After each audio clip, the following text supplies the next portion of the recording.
Hello and welcome to my channel. In this video, we're going to be solving quadratics using square roots. Now, before we jump into a few examples, there are these definitions that I would like to give you. So, solutions of x squared equals d. By the way, d is just any number. It says this: when d is greater than 0, that means when d is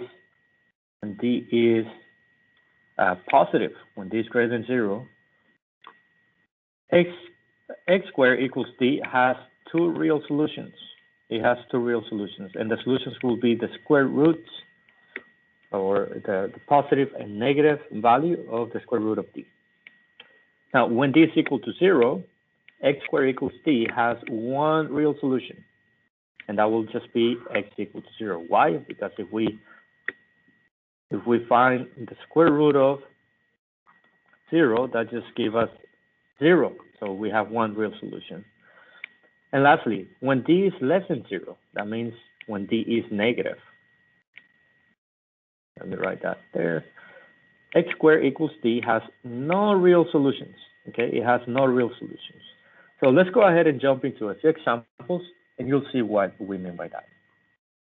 Example 1 says, solve 3x squared minus 27 equals to 0 using the square roots. Our goal is to isolate the value of x, or the variable x, not the value. So what we do is we're going to use inverse operations to isolate x. And we start by moving this negative 27. Well, how do we move that negative 27? We can move it by adding 27 on both sides. And I'm left on the left side with a 3x squared equals to positive 27. Well, the next thing that we have to move is this 3 over here. And how do we do it? Well, we do it by dividing. And the reason that we divide is because this 3 is multiplying that x squared. So we divide by 3 on both sides. And we're left with x squared is equal to 27 divided by 3 is 9. Lastly, notice that this square is not alone. It's not. It is positive, but it's not completely alone. So we have to get rid of this square. And how do we do that? Well, the way that we get rid of a square, or the inverse operation of squaring a number, is doing the square roots. So I'm going to do the square root on both sides. I'm going to square root both sides. The square root is going to cancel this square, and we get x is equal to the square root of 9. Now, this is very interesting. On the square root of 9, I'm looking for a number that when I multiply by itself 2 times will give me 9. And if you thought 3, you are correct. But this is where I want to push you more. Is there another value? Is there another value that when you multiply it by itself 2 times gives you positive 9 as well? If you thought, well, negative 3, when I multiply negative 3 times negative 3, it also gives me positive 9. You are correct. So the square root of 9 has 2 solutions, or has 2 different answers. It has a positive 3 and a negative 3 as the answer. And the way that we can write this is as like a plus and a negative sign on the bottom, and we can read it as positive 3 and negative 3. So the square root of 9 is positive 3, but it's also negative 3. And that is our solution for this equation. Or we can also write it as x is equal to positive 3 and x is equal to negative 3. So you can pick which way you want to write it. A lot of times you will see your answer written like the first way. Now let's take a look at this one. So x squared minus 10 equals to negative 10. And again, we're going to use the square roots. So how do we do this? Well, we can add 10 on both sides. And we'll get x squared is equal to negative 10 plus 10. Negative 10 plus 10 is 0. And the way that we get rid of this square is by finding the square root on both sides. The square cancels out, or the square root cancels out the square, and I'm left with the square root of 0. It's just 0. There you go. We have our answer. So notice that here, instead of having two different answers or two different solutions, like on the first example, we only have one solution. We have x is equal to 0.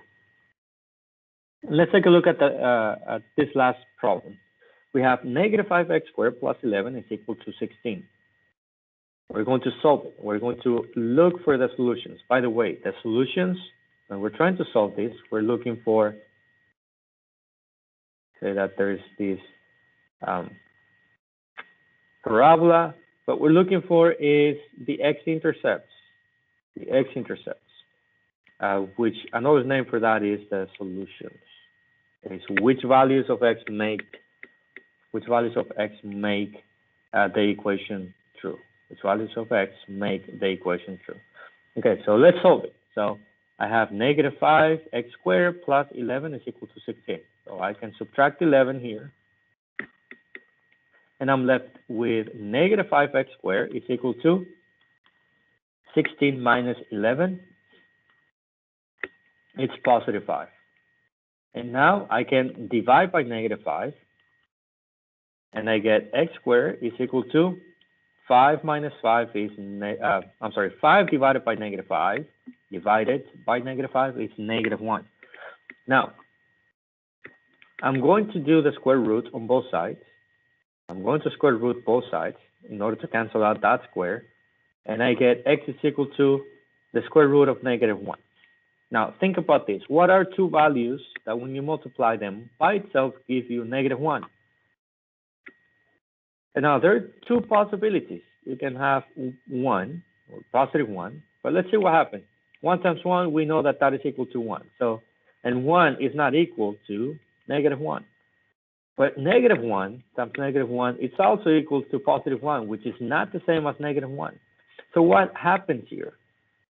Well, later on in Algebra 2, you will learn that the square root of negative 1 is actually I. And we call those imaginary numbers.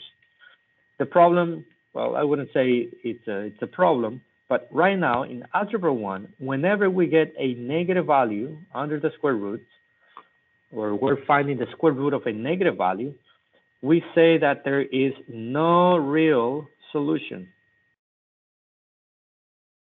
There is no real solution. Let me rewrite that again. No real solution. And the reason for that is that because these values, the square root of a negative 1 or negative number, you will use this thing or this new information that we created that will be useful for Algebra 2. But right now we just say there is no real solution.